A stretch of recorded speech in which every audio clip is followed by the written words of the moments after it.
नमस्कार मंडळी, आम्ही दोघी जावा या चॅनलमध्ये तुमचं सर्वांचं खूप खूप मनापासून स्वागत आहे। सर्वांना गणेश चतुर्थीच्या खूप खूप शुभेच्छा। तर आज गणपती येणार आहेत, सर्वांना माहितीच आहे आणि आमच्या सकाळची लगबग चालू आहे। सगळीच कामाला लागलेले आहेत। मंडळाचा गणपती आणायला सगळी आमची चिल्लर पार्टी गेलेली आहे आणि घरातला पण आम्ही गणपती छोटाच आहे, पण आम्ही त्याचीच पूजा करतो।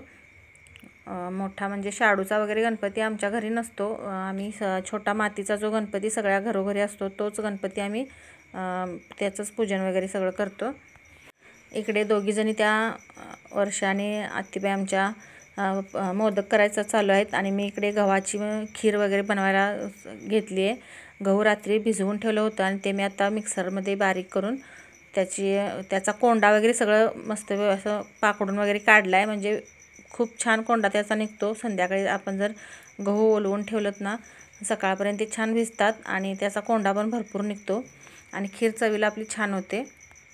आणि हे लाल गव्हाचे मोदक म्हणजे म्हणतात ना, ते केले मोदक लाल गव्हाचे असं एका गणपतीचं गाणं आहे। त्या गाण्यामध्ये आहे पहा, लाल गव्हाचे मोदक गणपतीला खूप आवडतात म्हणून आमच्याकडे सगळी लाल गव्हाचेच मोदक बनवतात आणि उकडूनच बनवतात। ते त्याची वाफ वगैरे काढून आणि आम्हाला थोडे प्रसादाला पण बाहेर मंडळामध्ये द्यायचे होते, त्यामुळे आम्ही जे मंडळाला जे वाटायला आम्ही देणार होतो ते आम्ही तळून केलेत आणि बाकीचे सगळे आम्ही वाफवूनच काढलेत। आणि इकडे गहू जे मिक्सरला लावून पाकडून घेतलं होतं ते मी आता कुकरला लावले आणि त्याचा मसाला काढलाय। लवंगा 4 आहेत, थोडीशी दालचिनीचा बारीक तुकडा आहे, तीळ आहेत, बडीशेप आहे आणि वेलदोडे आहेत, हिरवे वेलदोडे 4 आहेत आणि याच्यामध्ये ओलं खोबरंसुद्धा घालणार आहे। हे सगळं बारीक करून घेते आणि शिजलेली खिरीचं गहू पहा हे एका पातेल्यामध्ये काढून घेते आणि त्याच्यामध्येच मी गूळ वगैरे घालणार आहे। गूळ घालून आणि मग ते मिक्सरला जे बारीक आता मसाला केला तो त्याच्यामध्ये घालायचा आणि बाकीचे सगळे ड्रायफ्रूट्स आपल्या आवडीनुसार घालायचे। थोडंसं किंचित चिमूटभर मीठ घालायचं आणि 1-2 चमचे तूप घालायचं आणि याला शिजू द्यायचं। याची पूर्ण रेसिपी मी चॅनलवरती अगोदरच अपलोड केलेली आहे। तुम्हाला जर पूर्ण रेसिपी पाहायची असेल तर तुम्ही चॅनलवरती जाऊन ही रेसिपी पहा।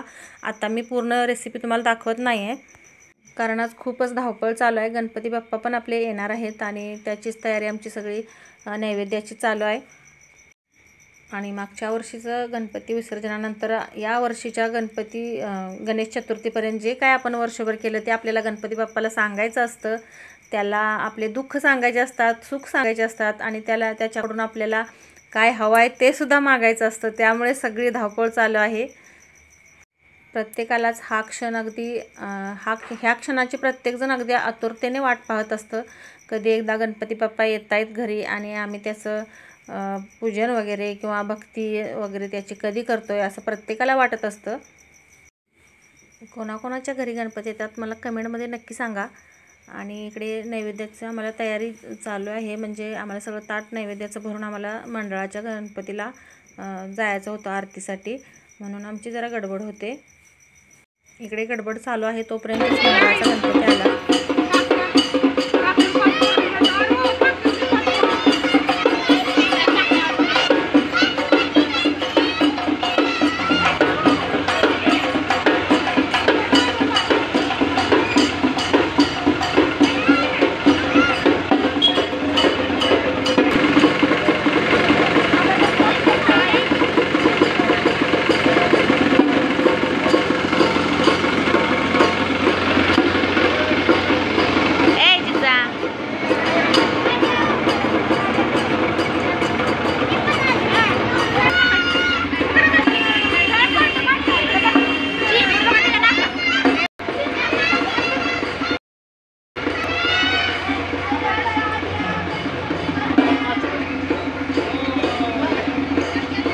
मंडळाचा गणपती आला। दारातून जाताना आम्ही गणपतीला पाणी वगैरे घातलं आणि बाकीचं राहिलेलं करायला आलो, म्हणजे आमचं इकडे आवरेपर्यंत तिकडे गणपती पण स्थापित केला त्यांनी मंडळामध्ये। आणि मग आम्ही नैवेद्य वगैरे भरून सगळं आवरून मग आम्ही आरतीसाठी गेलो। नैवेद्यासाठी आम्ही तळलेले मोदक केले होते आणि गव्हाची खीर, दही भात आणि कुरडई अशा पद्धतीने आम्ही नैवेद्य भरला आणि मंडळामध्ये गेलो। तिथे जाऊन बघतोय तर अजून त्यांची पूजा वगैरे स्थापित करून झाला होता, पण पूजा वगैरे अजून आटोपली नव्हती. तिथे जाऊन आणि आम्ही थोडा वेळ थांबलो आणि मग आरती वगैरे झाली आणि मग आम्ही घरी आलो. तर हा व्हिडिओ तुम्हाला कसा वाटला मला कमेंटमध्ये नक्की सांगा. आणि चॅनलवरती नवीन असाल तर चॅनलला सबस्क्राईब करायला विसरू नका. आणि व्हिडिओ एवढा पूर्ण पाहिलात आणि लाईक नाही केला असं करू नका. लाईक मात्र एक नक्की करा. आणि परत भेटूया अशाच एका नवीन व्हिडिओसोबत. तोपर्यंत धन्यवाद. गणपती बाप्पा मोरया, मंगलमूर्ती मोरया. जय देव तुझे 28 देवरी उभा, मामाची रुक्माई तुझे शोभा.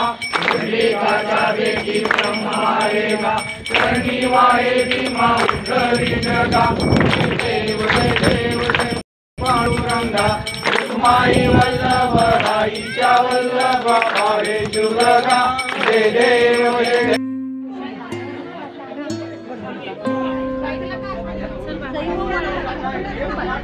Thank you.